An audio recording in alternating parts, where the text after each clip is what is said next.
Nvidia had two AI-related announcements, an open platform for world models called Cosmos, and then a family of agentic models that are built on the Meta Llama model family. Google's DeepMind announced that they are building a new team to work on, called them World Models, led by Tim Brooks. And he took to X to state DeepMind has ambitious plans to make massive generation models that simulate the world. Microsoft released its new small language model, Phi 4, which is full open source on Hugging Face. Can AI spearfish better than humans? $80 billion.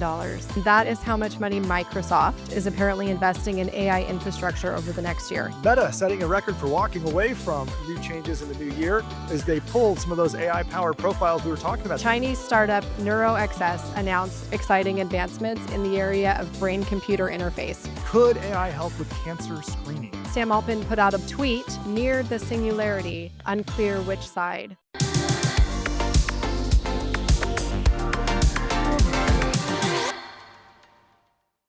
Welcome back to What the AI, where we decode the latest developments in artificial intelligence. I'm Jeff Keltner.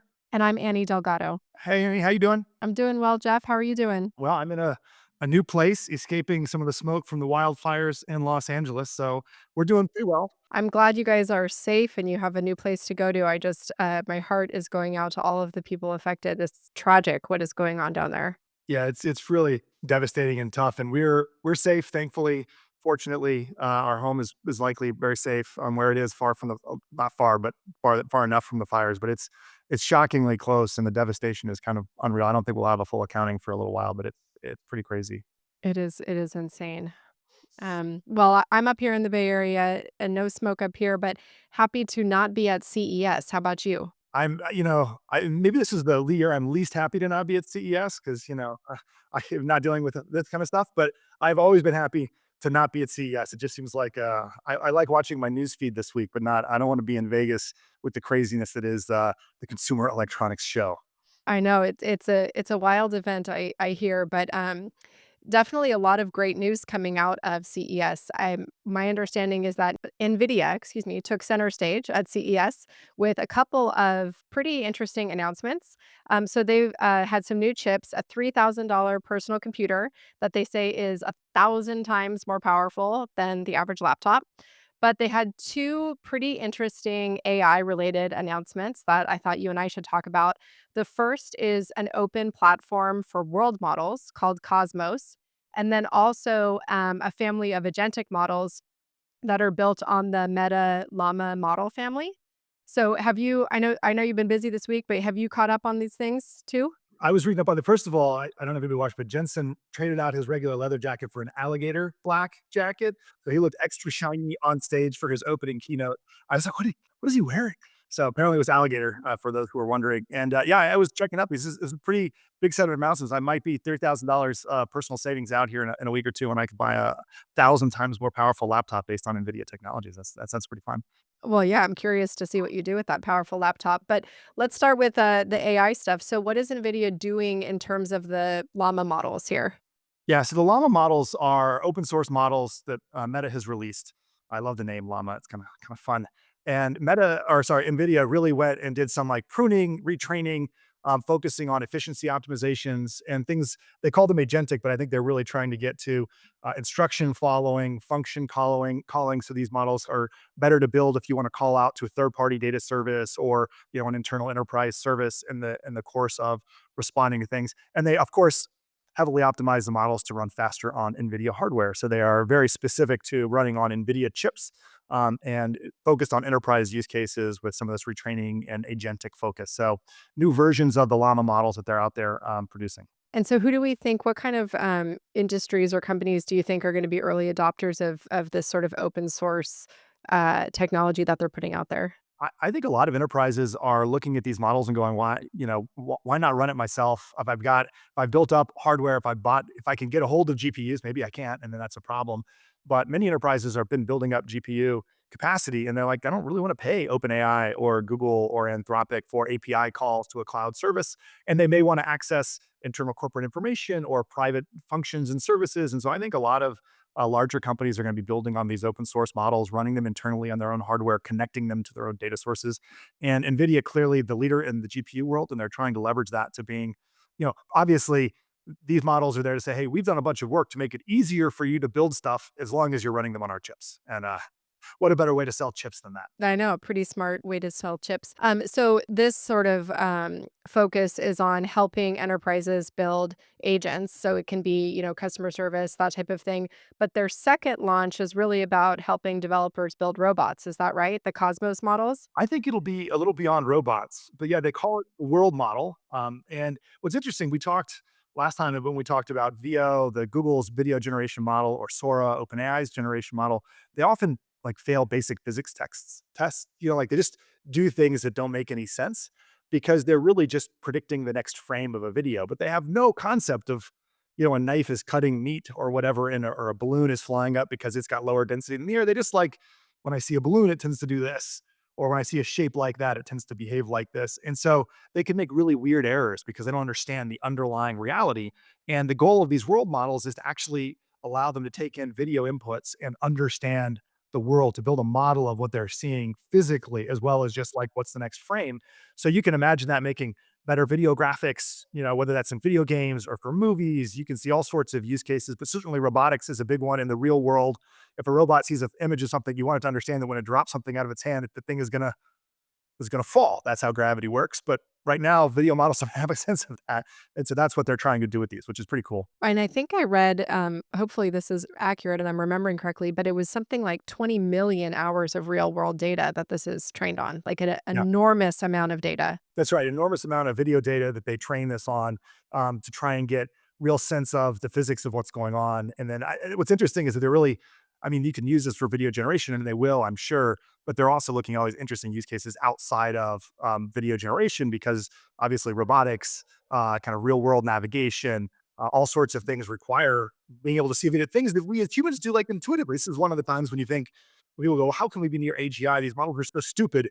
They think, like, balloons sink and weights float and knives Right. cut and just crazy stuff. And this is like a big step in that direction of like understanding the world better through video, which is pretty cool. Do you think this will be a big advancement for self driving car technology? Yeah, I think applications for self-driving cars are very real, right? Like the cars need to understand this stuff. So there's all sorts of use cases, and it'll be fascinating to see how people pick these up and run with them. And it makes you wonder, like, are world models the future? Because while Nvidia announced their Cosmos models, Google's DeepMind didn't want to be outdone and announced that they are building a new team to work on the same thing. They called them world models, led by an individual named Tim Brooks, who is the former co-lead on OpenAI's video generation model Sora that we've talked about before. And he took to X to state, and I quote, DeepMind has ambitious plans to make massive generation models that simulate the world. I was reading the Nvidia stuff. Did you read what is Tim and DeepMind envision being done with Google's models? I think a lot of similar things as what we were just talking about. So a lot of potential application for things like video games and movies, things like, interactive experiences, VR, robotics, anything that really needs an awareness of the world and can sort of deal with edge cases of, you're driving down a highway and then something unexpected happens, a tree falls or a, bear crosses the road, but really a deep understanding of the real world and being able to simulate that in a in a way that doesn't seem fake for whoever's experiencing the model. So if you're playing a video game and you could tell that something is fake or weird. So I think that's a lot of their focus, but Google definitely seems to be, diving in deep on the world models idea. Yeah, the simulation point is great. I didn't mention this earlier, but many of the developers in the space are seeing the simulations as critical. So we talked about how often models are trained on data from other models. Well, if you want to have really good data to train a robotics model on, you need to be able to create scenarios and simulations that are real true to the real world. And so being able to actually generate realistic physical scenarios that a robot can interact with and then train on the data set is actually really valuable. So that the scenario planning and the kind of simulation of what might happen is a really interesting use case for these kinds of models. It seemed like Google was making a big bet on this. Did they say anything else about why they're so deeply invested in the world model concept? Yeah, I think, everybody, we talked a few weeks ago, but everybody is really starting to talk about the AGI sort of future. And I think Google seems this as a critical step to be able to master this piece of things in order to get to that eventual AGI, future that we all see coming at some point. Because if the models can't sort of, it's almost like the the analog of the crossword thing we talked about, right? Which is like viewing the next step or being able to go back. If it can't see the next step down the road, multi steps, as opposed to just the next frame, it's never going to be at that sort of super intelligence that we expect from AGI. And so I think that they feel that the visual reasoning, the simulations, the future planning, all of this is going to need the world models to function really well. That's a really interesting statement from them because so many of the companies we've heard kind of suggesting that just really big LLMs are going to get us to AGI and maybe artificial superintelligence. And Google saying, well, a large language model, I mean, we speak in language, we converse in language, but you also need an understanding of the real world, which is it's kind of a departure from, I think, the common wisdom of what AGI is going to take to achieve. I mean, it is a departure, but it's funny because when you hear it, doesn't it sound totally intuitive? You need more than just words to understand the world. You need a lot of other sort of reasoning and visualization and all this type of stuff. So at one side, it sounds like a departure, and on the other side, it sounds kind of obvious and like that would make sense that you need a more robust model with a deeper understanding of various scenarios than just a large language model if you really want to get to that AGI point,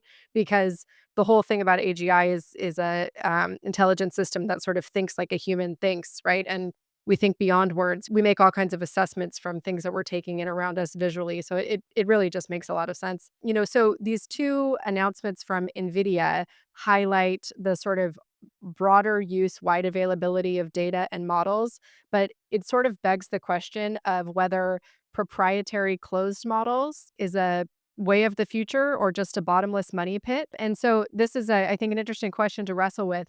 And I ask or I bring it up because Microsoft, while all this was going on with NVIDIA, Microsoft released its new small language model, Phi 4, which is full open source on Hugging Face. So what do you know about this model? What can you tell us? Yeah, so this is interesting on a couple of fronts. It is fully open source, so anybody can use it for free, which is pretty powerful. It was trained mostly on synthetic data, so data generated by the more frontier models. I don't know exactly which models, whether it was an OpenAI model or other. It's about 14 billion parameters. So from a size scope, that's much smaller. As for comparison, several of the frontier models are hundreds of billions. GPT-4o is reportedly between 1 and 1.75 trillion parameters. So a 14 billion parameter model is much smaller, meaning faster and cheaper to run. So you're right, you got this model that's nearly as capable on at least some math and reasoning type tasks in particular that it was optimized for, coding type tasks. And it's a fraction the size, freely available, and didn't cost anywhere near as much to produce, I imagine, as GPT-4, which it was used to train. So you do wonder if the people building the GPT-4o level models are just handing the ammunition to their enemies and if they'll be able to capture the value for the billions and billions of dollars of compute required to build that model. Yeah, I mean, it's a great question. And so what do you think is most important about these questions? Well, I think it's all about the business model of these. And I read an interesting piece where we often fret about bubbles, and we very arguably are in an AI bubble from a valuation point of view. But the internet bubble was one of the things that allowed us to lay so much fiber in it. Probably a lot of the companies that laid that fiber did not survive, but we're all living the benefits from that overinvestment.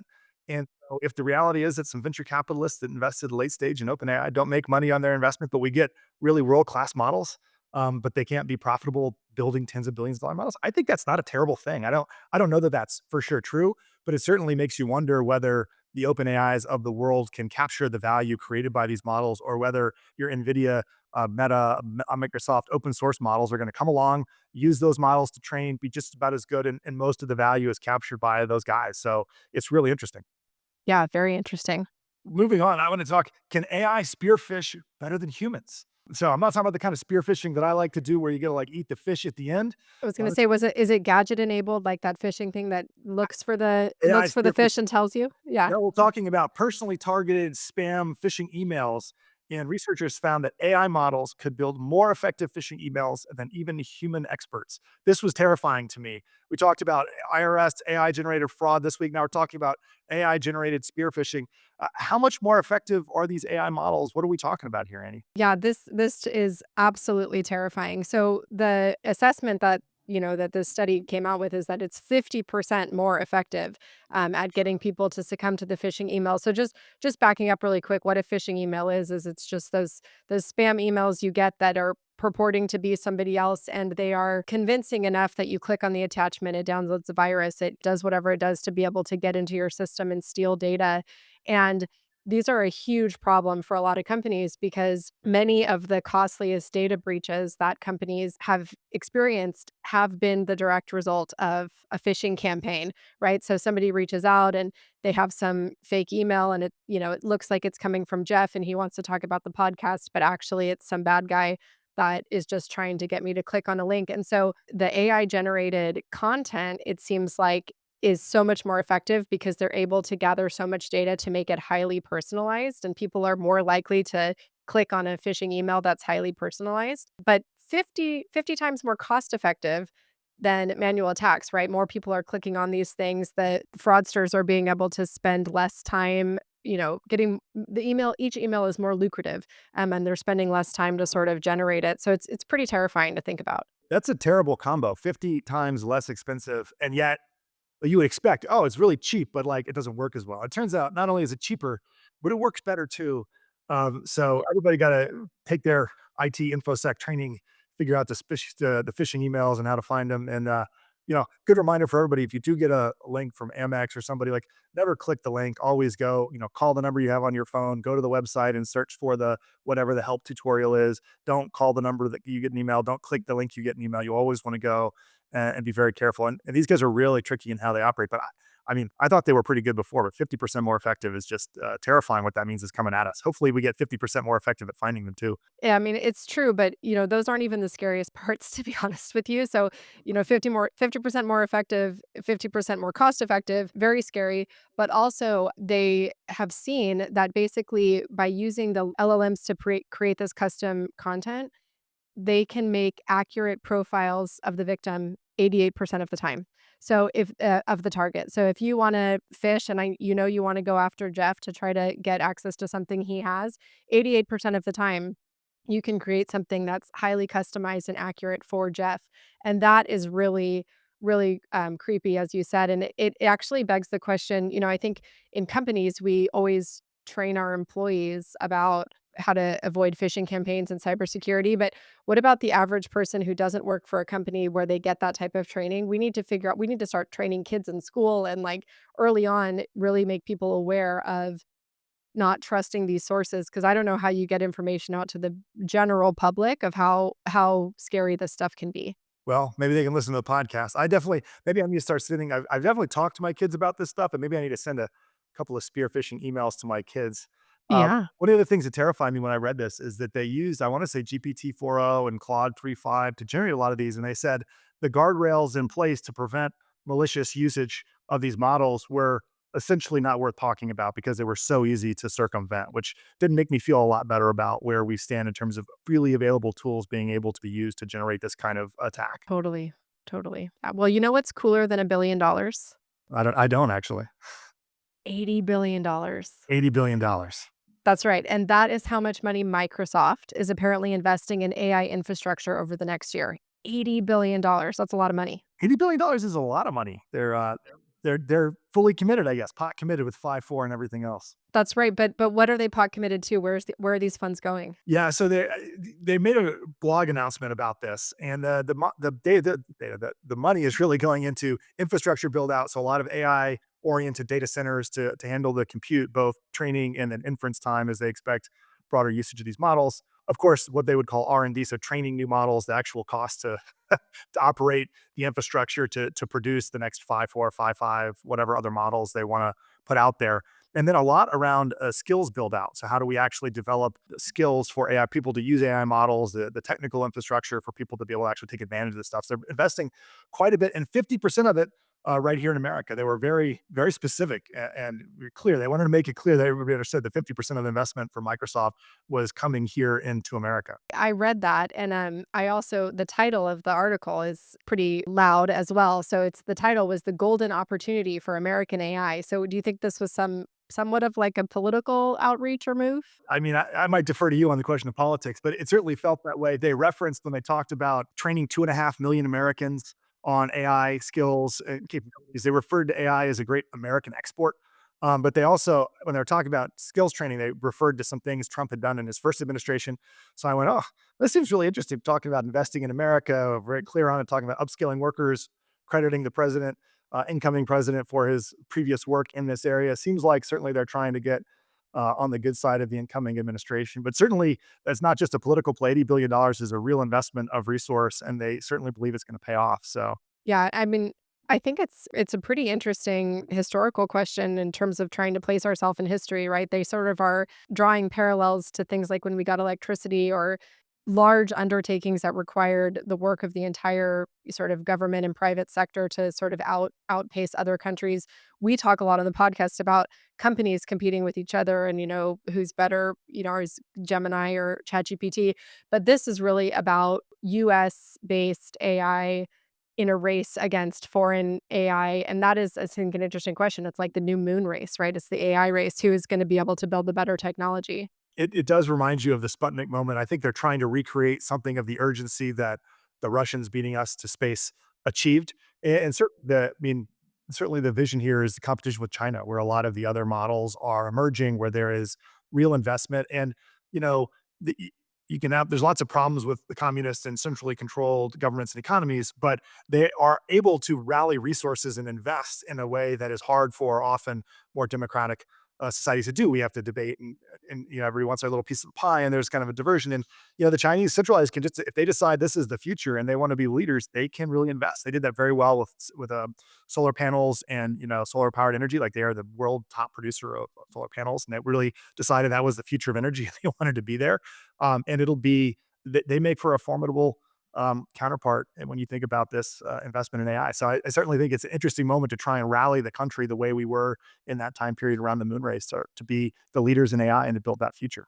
Yeah, I mean, and I think it is really important. It's not only important from a, competition with China standpoint, but it's important for citizens that we all rally around this because we need the government to invest in things like education and training kids from a young age to either go into these fields or at least know how to avoid phishing campaigns generated by AI, right? No matter what the topic is, there's a lot of education for the private sector that's really important, including avoiding things like job displacement, right? If one job is going to go away because of AI, what is an appropriate and applicable sort of job that we can still train people on. So there is going to be a lot of coordination to sort of get to the future that we all sort of see coming. And I think this piece is right that it's going to require a lot of effort and involvement from the federal government, which we'll see how that goes over the next 4 years. But it's been hit or miss so far in terms of a lot of skepticism, some optimism, a lot of waffling back and forth, and I do think that we need a commitment here. Yeah, I think Microsoft is trying to reach out not just to the federal government, to your point, to the broad, American public, saying, I mean, the space race was not just, it was certainly a massive investment from the federal government, but it was a mission that the people felt compelled towards as the general populace. And I think that's the other sense that they're aiming at is how do we get everybody excited to be, I mean, it was cool to be an astronaut. People wanted to work at NASA. That was a really cool thing. And they wanted to build these things and win the race. And they were motivated not just by money or titles or the government's investment, but by desire for pride in the country. And I think they're aiming at a little bit of that as well. So I hopefully they can help achieve that. It certainly would be an exciting time to be around and to see. Yeah, I think probably a harder sell than the moon was, but, Not we'll quite see as it. sexy as walking on the moon, I gotta Yeah, say. yeah. So we'll have to that. Well, last week we talked about New Year's resolutions. Meta setting a record for walking away from new changes in the new year as they pulled some of those AI powered profiles we were talking about. That didn't last very long, Annie. It seemed to come and go pretty quick there. Yeah, I was kind of following this unfold and thinking, I don't think this transpired the way they thought because what basically happened was they put out this big statement about how their AIs are gonna be regular users of the platform and how great it's gonna be. And then they got all this backlash where people are saying, well, actually, these AI powered users are not great. And then Meta was like, no, no, no, those were the old AI powered users. Like they sucked and we deleted a lot of those, but like the new AI powered users are going to be great. And I'm like, you didn't think that through before you went with your big announcement. No, this one didn't surprise me, but it's certainly funny to watch it unfold.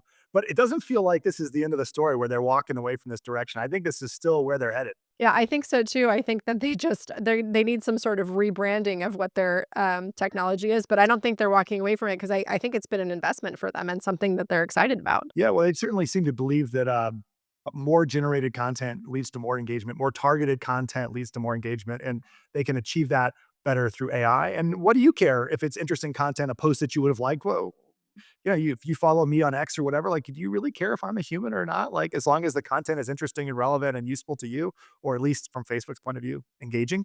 I don't know. So I don't think they're walking away from it, but maybe they'll tread a little more carefully as they roll these things out in the future. Because it's never good to announce something and then immediately be like, yeah, we're turning some stuff off. Yeah, it is, actually, like, a pretty important philosophical question for people of, like, do you go to Facebook to engage with content, or do you go to Facebook to engage with people, right? And how many of their users are there for the content versus the people?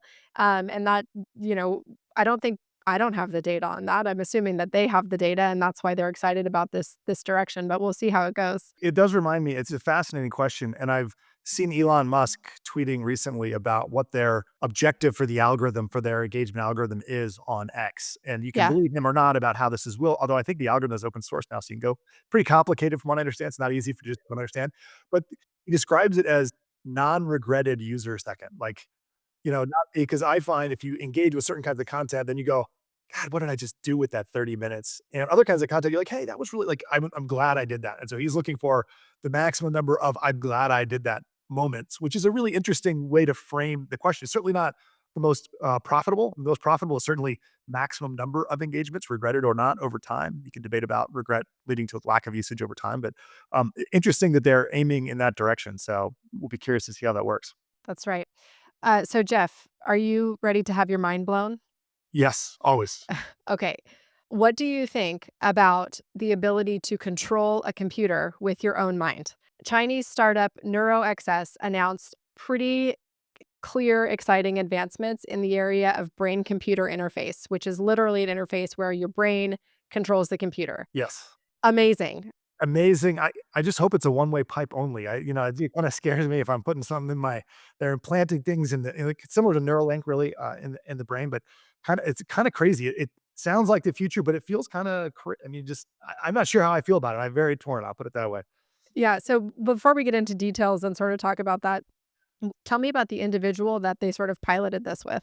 So this is a Chinese company, NeuroAccess, that announced this stuff, and they had a patient who's a 21-year-old female with epilepsy and had what they called a space-occupying lesion in the motor area of her brain.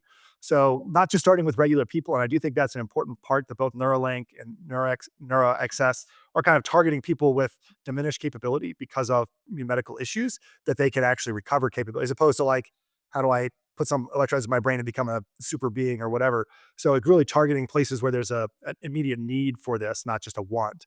So that was the first patient. So the patient had this diminished capability because of her condition. And then what did this brain computer interface allow her to do? So it allowed her to do a lot of things to recognize and to input Chinese characters. I think they had a limited set. It's not the like, I don't know, tens of thousands of characters that are in the world, but she could kind of basically speak through the computer. She could play table tennis, snake computer games within about 48 hours.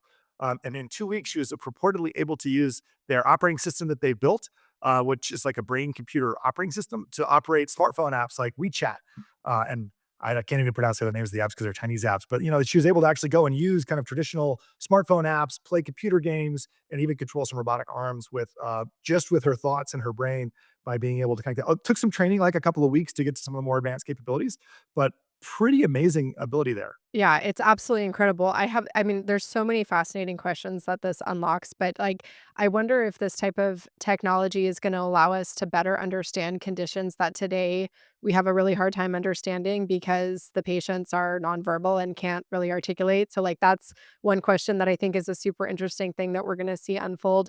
And then the other, maybe more existential question is when I attach the electrodes to my brain, how do I make sure that they're only getting the instructions and not all the other stuff that's going on up there? You don't want random picture spotting and go, I don't know. The kind of thought police kind of thing going on. It's I don't know. I think it's pretty exciting. I love that they're starting again in this way with patients who have real disabilities and issues, and they're able to increase quality of life and allow them to engage in more realistic ways. I think we're going to learn a ton from these abilities, and just as they start, I'm sure once they've trained a model and trained this woman, like learning which parts of her brain are being activated, how the brain is adapting to this computer interface. And it's not so, it's kind of shocking that this can work on one level, and on another level, they'll tell you when you lose one sense, it's not just that you start paying attention to the other senses, but literally parts of your brain that came, if you're blind, the parts of your brain that were there for your visual cortex start being used by your auditory cortex and your touch. since it's all of a sudden you're actually using parts of your brain in new ways and rewiring how the whole thing works to adapt to what's available to you. And so I think it'll be really interesting as you start to have people with these in longer periods of time. How are their brains changing to adapt to the ability to use these? How can they adapt? And I think we'll learn a lot about how the brain works. It's still really, as much as we're doing things like this, the functioning of the brain is a total mystery to brain scientists at a Yeah. fundamental level. And I think these kinds of advancements are going to help us learn a lot, not just make people's lives better. Not that that's not a worthy goal, but I think we'll also learn a lot and unlock even more developments in the future. Yeah, amazing. I am here for that. I can't wait to learn more about the brain. Yeah. Well, while we're talking about medical uses of AI, could AI help with cancer screening? A pretty laudable goal. Researchers compared AI assisted double reading of mammography to a traditional double reading and found that the AI assisted approach had a 17.6% higher rate detection of breast cancer. That's Wow. that's pretty good. That's pretty Uh, good. so, Annie, did you can read the story? Do you know how big was the study? Like, how big of a review are we talking about here? Yeah, so it took place over the course of about 20 months, and there was a little less than 500,000 participants screened. That's pretty And big. so it was a pretty big study. And basically, some of them were screened with radiologists with AI support. So the double screening was a radiologist plus the AI support.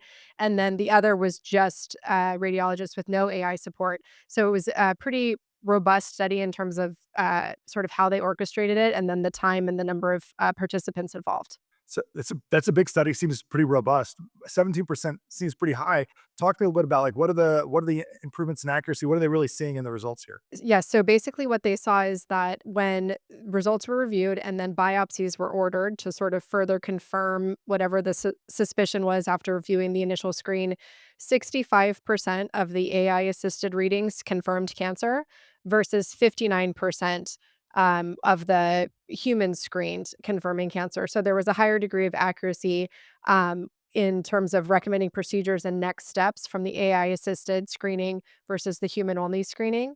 The AI supported radiologists were able to detect cancer at the rate of 6.7 confirmed cancer cases per 1,000. So it's a huge improvement compared to the status quo, which is really important. That's I mean, that's we talk a lot about the usage of these models or AI, not just LLMs, but AI models in real world scenarios, not just chatbots. And this is a great example of, like, real improvements in the ability to not just efficiency wise, but accuracy wise, to detect cancer and recommend the right treatment, which is hugely valuable in this space. It's kind of stunning.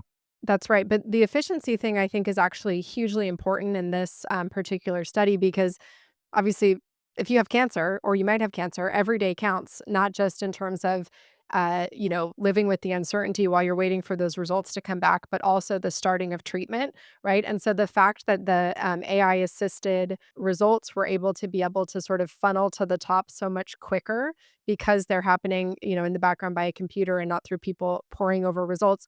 That I think is a huge thing in terms of how important the result of this work is that it's faster to diagnose and it's more accurate in the diagnosis process. Yeah, I mean, we talk about the speed to diagnose, but it's also, I mean, anybody who's had serious medical issues knows the wait times to see specialists. Like, we are not in a world of excess doctors. It's one of the, my wife's a doctor, talks about AI and research is AI a lot. And one of the things you realize is, like, people go, "Are doctors going to lose their jobs?" We don't have enough doctors. I'd love to have AI doctors at equal size number to real doctors, because we're way short on doctors. The wait times to see people is really a problem, and so the ability to kind of augment your physicians and increase the throughput is valuable, not just in how fast I can view this screening, but how long it may take for you to get a screening or to have that screening read and be able to move on to treatment. So that augmentation is a huge opportunity for our healthcare system. Yeah, 100%. And can you imagine a world where, doctors don't have to spend quite as much time on the diagnosis piece and trying to run different tests and hypotheses, but they just know exactly what's wrong and can focus on care? I think that that would be just an amazing thing that would improve doctor and patient experience and interaction if the doctor can really focus on care. Yeah, I can't wait to see where all this develops. We're just at the early stages of the research here, but there's so much opportunity, so much need in our healthcare system, that it's really exciting to see people applying these technologies in those spaces and not just trying to make the next consumer startup to $1 billion or $80 billion, whatever your favorite number might be. That's right. It's AI truly helping humanity. A quick word from our sponsor. This podcast is brought to you by Upstart, the leading AI lending marketplace that connects millions of consumers to banks and credit unions that leverage Upstart's AI technology to deliver superior credit products. Their platform includes personal loans, automotive retail and refinance loans, home equity lines of credit, and small dollar relief loans. For more information, head over to www.upstart.com. Well, Jeff, I gotta say, we talked about a lot this week, but we were light on talking about Sam Altman this week, and so I don't want to belabor the point, but just so that our listeners know, Sam Altman put out a blog post knowing how to build AGI. That if you're interested, you can read. And he also put out a sort of provocative and thought-provoking tweet that said, "Near the singularity, unclear which side." So that's your thought of the week to ponder. And I don't know if we need to discuss it. I'm curious your thoughts. We're discussing a little bit. It did not make my. There seems to be a lot of stuff that Sam has said that is a little bit on the marketing hype. Feels like trying to get an extra couple billion in evaluation for whatever the next raise is. So he did put out a couple of blog posts over the holidays. This last one where he said, "We know how to build AGI." And I went, I mean, show me when you have it, but I only you know how to do it. It's like my son who tells me, kid comes, you go, "I know how to pass all the tests." Well, show me the tests, and then we'll be comfortable. Don't just tell me, show me. So we'll see when they come out with something real. And near the singularity, unclear which side. Like that just feels like I don't know that Sam needed a higher profile, but it feels like clickbaity, just trying to get some attention. So we'll let that one go. But you should, if you're in this space, you should know that he said it. But I don't know that you can take much away from it. So we'll leave that one for the next time. Fair enough. Well, maybe we will find out next week why he said that, and we'll be able to talk about it on next week's show. That's right. We'll figure out which side of the singularity we're on. That's right. Until then, we'll leave it here for this week. Great to see you, Andy. We'll see you next week. See you next week. This podcast is brought to you by Upstart. If you'd like to take a deeper dive into the fundamentals of AI, check out the AI Certification for Financial Services course Upstart released at aicertification.upstart.com. Again, that's aicertification.upstart.com. If you like this episode, please leave us a rating or review. It's the best way to help others find us. And finally, if you have topics you'd like to see covered or questions you'd like to have answered, drop us a line at email@whattheai.fm. That's it. We'll see you guys next time.